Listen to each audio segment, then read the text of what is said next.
Sa aming bagong nilipatang bahay, laging may naririnig akong tugtog mula sa kapitbahay. Ang weird lang, dahil tuwing tinatanong ko ang iba't ibang tao sa aming lugar, wala silang alam sa kapitbahay na iyon. Isang gabi, naisipan kong dalawin ang bahay ng kapitbahay. Ang natuklasan ko ay isang lumang bahay na matagal nang walang nakatira. Ngunit sa loob may nakita akong lumang piano na tila may sariling buhay. Patuloy na tumutugtog ng mag-isa. Ang ginawa ko, pumasok ako sa bahay ng kapitbahay ko at naupo sa kwarto na napakabango ng halimuyak.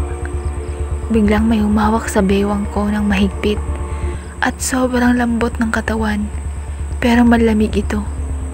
Dahil nga sa ako ay pilyo, humarap ako sa kanya sabay mulat ng mata ko kasi napapikit ako sa takot kanina.